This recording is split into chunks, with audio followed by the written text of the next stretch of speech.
Ahmad Aimadana bin Norizan, and I will be the first presenter. I will explain about my part, which is the background of COVID-19 problem issues. So, the first one is the COVID-19 has rocked the world by the end of 2019. On the 31st December of 2019, WHO was informed of cases of pneumonia of unknown cause in Wuhan city in China. Second, the COVID-19 have impacted everyone and all industry in the world. The coronavirus pandemic affected all people and sectors of the economy in 2020, from movie theaters and nail salons to warehouses and meat processing facilities. Many businesses across the country saw their supply chains interrupted. Third, it gave new difficulties and problems to the manufacturing sector. The COVID-19 pandemic has shaken manufacturing industries profoundly, as has been the case after other major upheavals such as the 2008 to 2009 financial crisis. A return to pre-crisis levels will likely take several years, if not more. Back in 2008, it took manufacturing industries 3 years to return to the pre-crisis level. This time, the cost of the crisis will be at least as severe as it was during the financial crisis, if not even worse. Lastly, the COVID-19 has had serious and disturbing operational, social and financial effects in the manufacturing industry. The effects of the crisis will vary greatly depending on the subsector. The construction machinery and intralogistics equipment, on the other hand, the companies in the machine tools, plastic machinery and steel production equipment sectors will feel the same effect much more strongly. The reasons for this,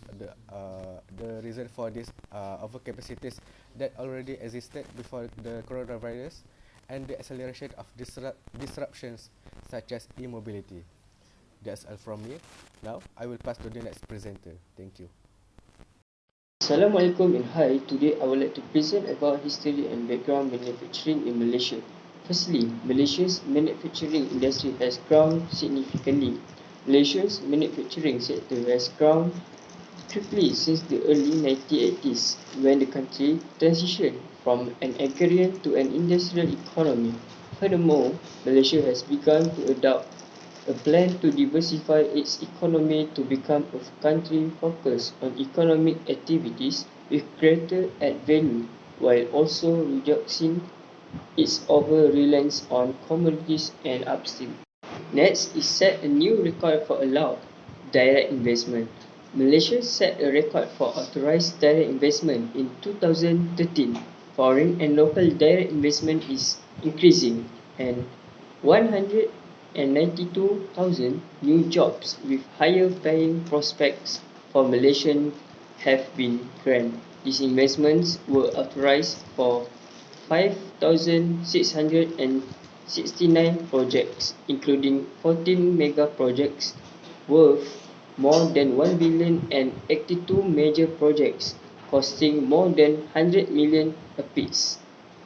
Last but not least, Malaysia's manufacturing sector remains critical. In the first quarter of the current year, the industry contributed 22.8% of Malaysia's GDP, trailing mining 9%, agriculture 7.8% and construction 7.8% and 4.8%. In the third quarter, the service sector generated 54.2% of GDP. 54% of this came from international source, with the remainder coming from domestic source. That's all from me. Now I will pass to the next presenter, and thank you. Hi and Assalamualaikum to everyone. My name is Muhammad Shahrid bin Rosli. Today I would like to present regarding the effects on COVID-19 recession. Firstly, the International Monetary Fund stated that pandemic would likely cause a massive recession.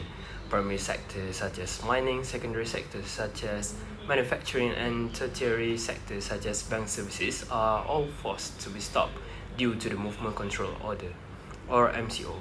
This will bring me to my second point, which is due to the outbreak of a new coronavirus in Wuhan, China, Malaysia experienced supply and demand shocks due to the implementation of the Movement Control Order or MCO. The supply and demand are stuck because they can't be imported or exported in a certain time makes it more difficult. My third point is commodity exporters all over the world have lowered their price as Chinese demand has declined.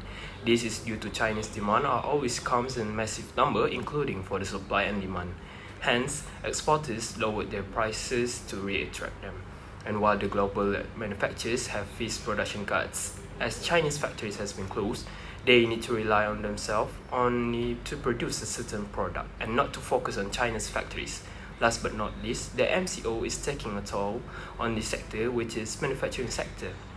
As we all aware that manufacturing sector are one of our main sources to economic growth and expansion of our GDP.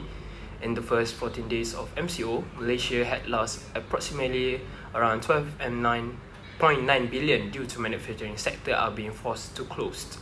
With the unknown time of MCO to come to an end, Malaysia's government need to fix and redo whatever left to gain more profit for our country. That's all from me. Thank you for listening. Hi and Assalamualaikum warahmatullahi wabarakatuh. Thank you for the previous presenter. I Muhammad Alif Izzuddin bin Muhammad Muhyiddin as the third presenter for this group. Now, I would like to explain about the effects of the economic recession COVID-19. Firstly, is that worldwide FDI inflows have fallen sharply. According to the United Nations Conference on Trade and Development, which is UNTAC, the COVID-19 outbreak may cause global FDI to plummet by 5% to 50% following a decline in the manufacturing sector and factory closures. Next, China production has slowed. For example, the Chinese New Year holiday has been extended. Important parts have been quarantined, especially in Hubei province, and a large percentage of economic output has come to a halt as a result of the COVID-19 epidemic. In addition, the monthly production outlook for the industrial and services sectors, which is composite production PMI, is fell. The PMIs are at levels that imply that the great majority of firms are facing stagnant or declining output. The industrial and service industries are both suffering as a result of employees and consumers remaining at homes. That's all for me. I will pass to the next presenter. Thank you. Assalamualaikum warahmatullahi wabarakatuh. Firstly, I would like thanks to the previous presenter, and now I will introduce myself first. My name is Muhammad Fazli bin Fazil and my matric number is 2019216646. So now I will present to you about measure to overcome. The first step is keep safe environment. Manufacturing companies should enable physical distancing in workplace to keep employees safe, and hence health surveillance, restriction on the use of communal stools and areas, regular sanitization of equipment combined with periodic cleaning of those workplaces, and HR rules that allows employees to stay home if they are ill. Companies should also ask their employees to fill out a digital survey before they start working on the job to make sure they understand new health and safety rules. A healthy and safe working environment can increase labor productivity and promotes economic growth. It can improve a company's competitiveness and production. Alright, now we move to the next point, which is manufacturing company should invest in technology. The fourth industrial revolution is an example of a technology that helps industry in returning to operation as quickly as possible. It providing a foundation for developing new, more and long-term operation, value chains and enterprise. Using digital technologies, the fourth industrial revolution makes production more responsive to client requests. The benefit of technology is it improves product quality at all stages of the production process, and it also increases productivity by increasing technology efficiency. Okay, that's all from me. Now, I'm going to pass it to the next presenter to continue this topic. Thank you. Thank you Muhammad Fazli for your explanation. Assalamualaikum warahmatullahi wabarakatuh. Hi, my name is Karan Ishraf bin Suhaimi, and now I will present about the other measures to overcome. Firstly, loosen up the movement control order. On 1st May 2021, Our ex-Prime Minister Tan Sri Muhyiddin Yassin announced to loosen up the movement control order. Some industry have been given permission to operate. By that means, the business sector has been allowed to open until 10 p.m, not 8 p.m. like before. But people still cannot go out as freely as before the movement control order. They need to follow the standard operating procedure even though the MCO has been loosened. This initiative helps to recover the import and export system chain, which is needed to meet domestic and international demands. Next, government incentives to overcome the effect of the Covid-19 issue on the manufacturing sectors in Malaysia. On 27th of March, the government announced the Prihatin stimulus package of 250 billion ringgit Malaysia, including 20 billion ringgit Malaysia of the pre-2020 budget. Prihatin's purpose is to protect people's welfare, aid businesses and promote the economy. The stimulus measures, on the other hand, will deepen the country's fiscal position. During the lockdown, the government will also give free internet access and seek to upgrade the country's telecommunications network. As we know, many Malaysians had to work from home and learn through online distance learning. Hence, better internet access is important for all of us. There are also some positive measures, such as the fund for those who have lost their jobs. And that's all from me. Thank you for listening.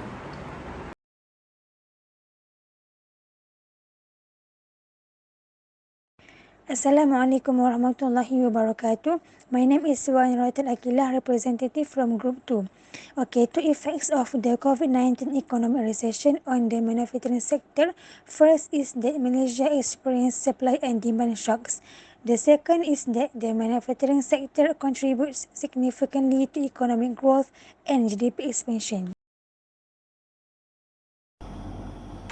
Assalamualaikum warahmatullahi wabarakatuh. My name is Dora Hafizan Milnaya. I want to ask a question. Can you give the government another way to overcome the economic recession in the manufacturing sector? Waalaikumsalam warahmatullahi wabarakatuh. Good question.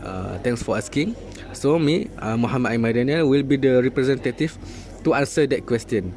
So the another way from the government to overcome the economic recession in the manufacturing sector, as on 5 June 2020, the Prime Minister of Malaysia Tan Sri Datuk Haji Muhyiddin Yassin announced the short-term National Economic Recovery Plan called Penjana, amounting to 35 billion ringgit, which aims to revive the national economy.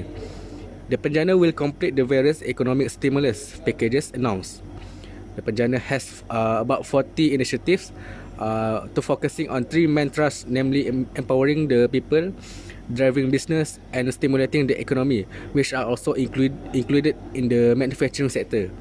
So that's all. I hope I managed to answer your question. Thank you.